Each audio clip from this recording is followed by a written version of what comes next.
네, 경제인사이트 이어가겠습니다. 지난 연휴 동안 흘러간 대내외 이슈 어떻게 좀 달라진 것이 있는지 점검을 해보겠습니다. KB금융지주 유신익 수석 이코노미스트 모셨습니다. 어서 오십시오. 네, 반갑습니다. 잘 쉬셨습니까? 네. 뭐 다행히 미국 부채 한도 협상 뭐 하여튼 일단은 그 합의가 됐어요. 근데 이것이 이 과정이 사실 좀 뭐 이렇게 될 거라고 봤지만은 뭐 이렇게 썩 그렇게 매끄러운 것 같지는 않았는데 어떻게 보셨습니까? 우리가 그 투자의 관점에서 조금 벗어나서 하나 좀 생각해 볼 필요는 있습니다. 많은 선진국들이 예산 지출에 대해서, 그러니까 정부의 기능적 지출에 대해서 합의를 하는 거는 당연한 것인데, 부채 한도는 사실은 어떻게 보면 기능적 지출을 합의를 한다고 하면 부채 한도는 또 다른 이슈예요, 항상. 예. 근데 미국 같은 경우는 예전에도 많은 이제 경제학자들이 지적을 한 게 기능적 지출에 대해서 이제 서로 삭감을 해야 된다, 지출해야 된다, 합의를 해야 되지 않습니까? 그럼 부채 한도는 또 별개 이슈로 이제 가져가는 게 맞다. 왜냐하면은 다른 비기축통화 국가처럼 그로 인해서 채무 불이행 위험 때문에 실제로 돈이 없어서 못 갚는 사례가 나타난 건 아니니까. 예.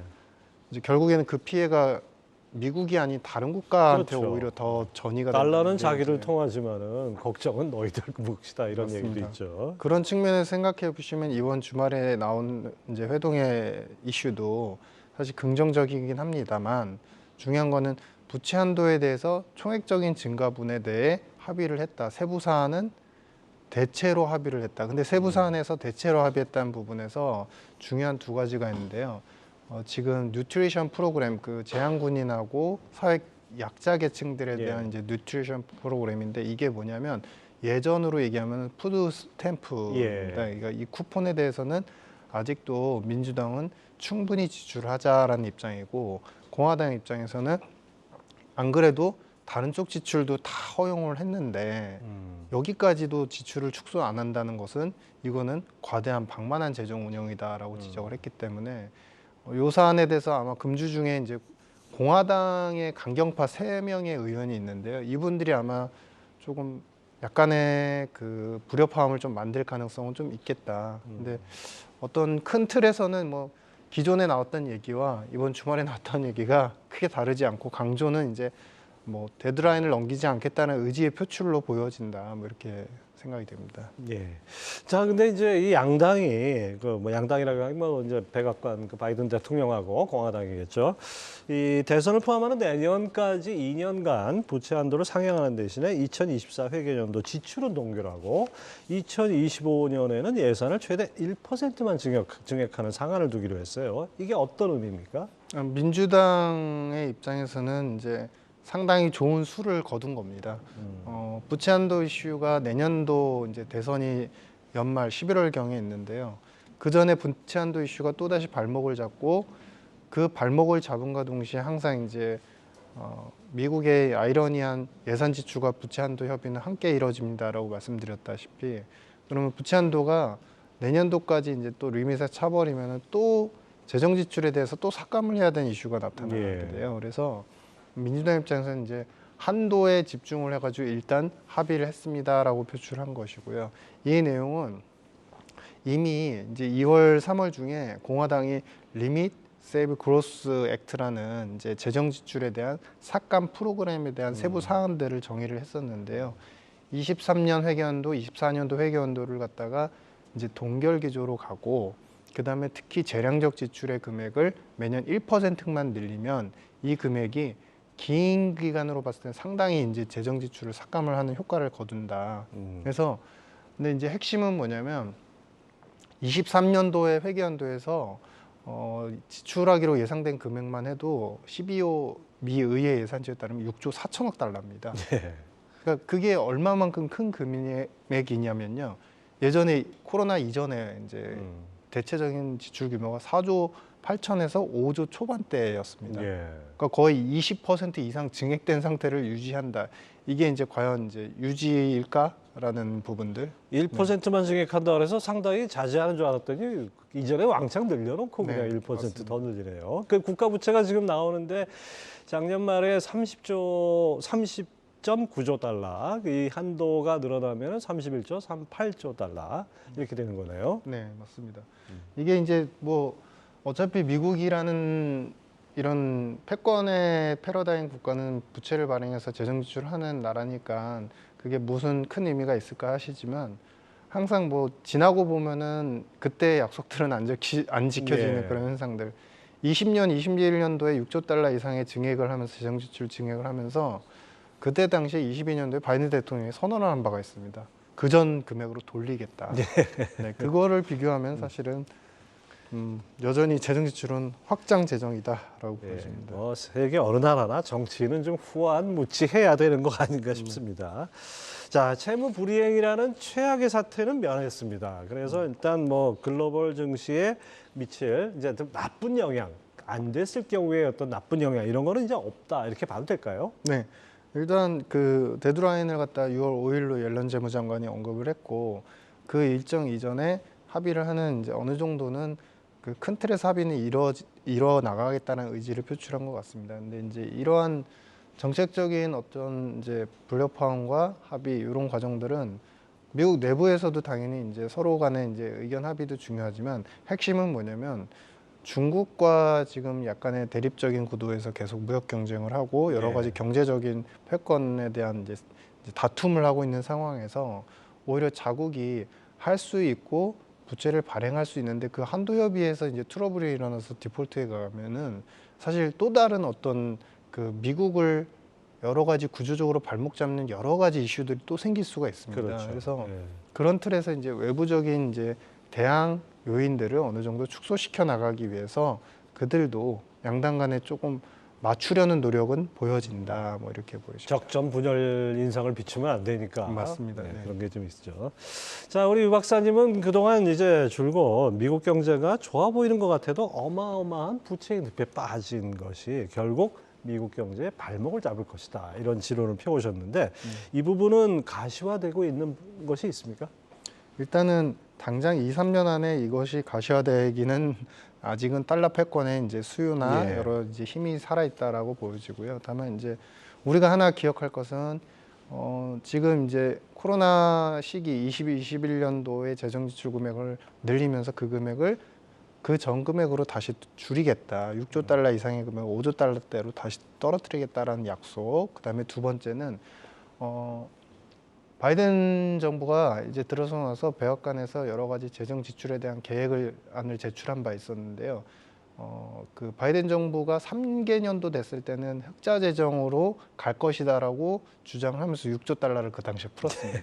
근데 이번에 내용을 보니까 이렇게 한도를 줄이면서 이제 어느 정도 지출의 금액을 조정하면서 그 부채 한도를 갖다가 이 정도로 그리고 재량 지출을 1% 늘려간다 하지 않았습니까? 이렇게 예. 하면 앞으로 2년도에는 흑자 재정이 나옵니다. 또 이렇게 표현을 합니다. 예. 즉 외부에서는 어쨌든 미국이 금융수지 흑자 국가이다 보니까 결국에는 금융수지 흑자를 경상수지 적자로 메꾸는 구조, 즉 부채를 계속 발행을 해가지고 그 돈으로 외부의 상품을 수입을 하는 그런 이제 구조적인 현상들이 뭐 오늘 내일 일이 아니고 앞으로도 지속될 수 있으나 예. 중요한 거는 그로 인해서 또 한 번 우리가 생각해 볼 사항은 미국에서 지금 페드가 그래도 잡아야 되는 물가에 대한 컨트롤 부분은 아마 쉽지 않을 겁니다. 그렇죠. 올 하반기에도 녹록치 않은, 그러니까 또다시 유동성에 대한 지출 기대감이 또 늘어날 수 있고요.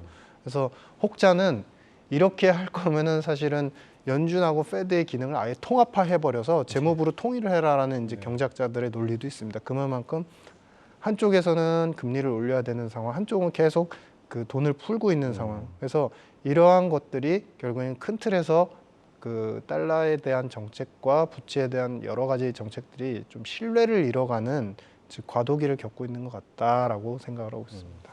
자, 그런 점에서 최근 유 박사님이 그 아주 미국 부동산 시장에 대해서 아주 부정적인 전망을 내놓으셨는데 이것도 일맥상통하는 얘기죠.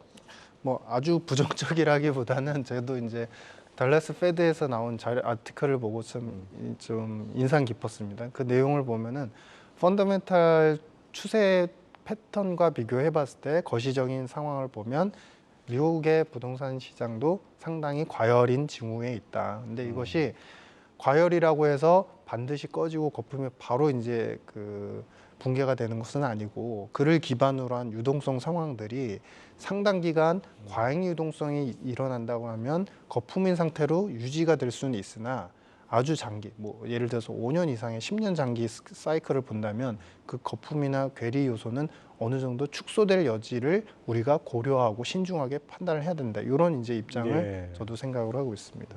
뭐든지 뭐 경제라는 것이 하루아침에 확 바뀌고 이런 건 아니죠. 예, 그런 어떤 여러 가지 요인들이 엮여가지고 서서히 바뀌는 것이 경제인데 그런 측면에서 장기적으로 좀 지켜봐야겠습니다.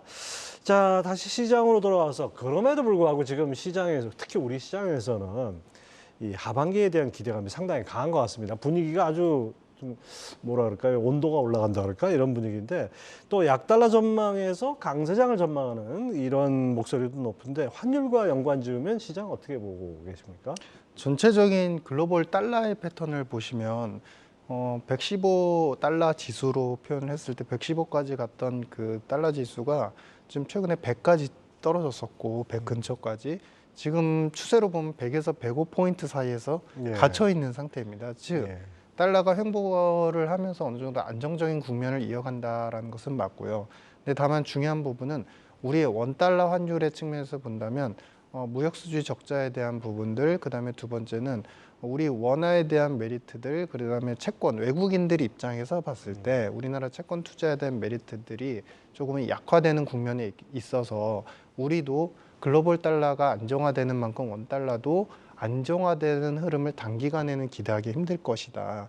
다만 이것은 앞에서 말씀드린 바와 같이 전형적으로 미국이 또다시 어느 정도 금리를 이제 고점 부근에 와 있으니 기준금리도 유동성이 지출이 된다고 하면 전반적인 금융시장에서의 위험 선호도 늘어나지 않을까라는 그런 패러다임이 전 세계 각국, 일본, 유럽, 그 외에 기타 선진국까지 다 퍼지고 있는 상태다. 그래서 네. 그런 측면에서 보면은 그렇게 나쁘게 두려워할 필요는 없는 이제 금융시장 그리고 위험 시장도 이제 위험 주식 시장도 마찬가지 패턴을 보일 것이고요. 다만 기초적으로 우리 시장이 더 좋을 것이냐에 대한 플러스 알파야 베타에 대해서 더 좋은 수익을 거둘 것이냐에 대해서는 조금 그건 한계가 있을 거다라고 보고 있습니다. 예, 결국 이제 하반기 증시는 뭐 우리 누차 얘기했듯이 반도체 업황하고 중국 경기에 달려 있는 거 아닌가 이렇게 봐도 과언이 아닌데 하반기 어떻게 전망하십니까? 일단은 미국에서 그동안 풀었던 적극적인 재정 지출을 이번 기회에 또다시 확립하고 다시 풀겠다는 약속을 얻어내는 분위기인 만큼 재정 지출과 이로 기반으로 한 유동성에 대한 기대감들은 또 한번 크게 형성이 될 것 같습니다. 예. 다만 중요한 거는 우리가 이제 제가 이제 롤링 리세션이라는 표현을 했는데 한쪽은 좋고 반반이라는 겁니다. 한쪽은 좋고 한쪽은 안 좋은 현상들이 예. 계속 이제 이어갈 것이라고 생각을 하고요. 중국이 일단은 회복은 보입니다. 하지만은 소매 판매나 고정자산 투자나 여러 가지 지표들이 기대만큼은 못 미치는 형태로 계속 반복이 되어가고 있고 중국의 ICT 관련되는 즉 정보통신 기술 관련되는 산업의 수요, 제품에 대한 수요가 그렇게 빠르게 안 일어나고 있습니다. 오히려 가계 부분은 중국의 가계는 대출을 갚는 데 더 주력을 하고 있는 것 같다. 즉 이양기즉슨 뭐냐면 반도체 업황 자체가 올해 같은 해에서 한 3%에서 4% 축소가 될 거라고 예상을 했습니다. 그럼에도 불구하고 일부 시스템 반도체나 AI에 관련되는 반도체 산업 부문은 좋아지고 그렇죠. 그 외의 부분은 약간 정체기를 계속 이어가는. 그러니까 전반적인 선순환의 사이클에서 모두 다 좋아지는 게 아니라 좋은 것과 안 좋은 것이 분할이 되면서 가는 그런 이제 시장이 디커플링으로 나타날 것이다라고 보여집니다. 네, 한쪽은 뭐 한중막이고 한쪽은 냉탕이고 뭐 네, 이런 것 같습니다. 자, 그다음에 채권 투자하신 분들 많은데 하반기 채권 시장은 어떨까요? 일단은 이렇게 정부에서 재정 지출에 대해서 또다시 이제 기대감을 불러일으키고 돈이 풀릴 예정이라고 한다면 한편에서는 페드는 그나마 안정을 시켰던 물가가 또다시 내수 서비스업을 중심으로 해서 물가가 들썩거릴 가능성이 예. 있습니다. 물론 원자재나 외부에서 들어오는 이제 수입 상품들의 가격은 한계가 있기 때문에 상승에 그래서 일단은 전체적인 가격이 크게 올라가진 않지만 내수에서 일어나는 PCE와 관련된 특히 예. 코어 PCE와 관련된 품목들의 가격이 쉽게 안 떨어질 것이다. 그러면 돈을 풀어서 정부의 어떤 재정 저출 기대감, 확장 재정에 대한 기대감이 있는 반면에 이 부분도 역시 반반. 또 반대로는 연준에서 돈을 갖다가 금리를 갖다가 어느 정도 컨트롤을 해야 된다는 압박감들을 더 강화시킬 거기 때문에 기본적으로 양쪽에 대한 어떤 이제 경계감들이 다 상존을 하면서 조금씩 나아지는 그림이 되지 않을까라고 생각하고 있습니다. 예, 하여튼 뭐 정리를 해보니까 미국 부채 한도 협상, 그다음에 또 금융 정책, 그러니까 금리 정책 이것에 약간의 엇박자가 좀 우려되는 그런 상황인 것 같습니다. KB금융주주 유신익 박사 함께했습니다. 말씀 감사합니다. 네, 감사합니다.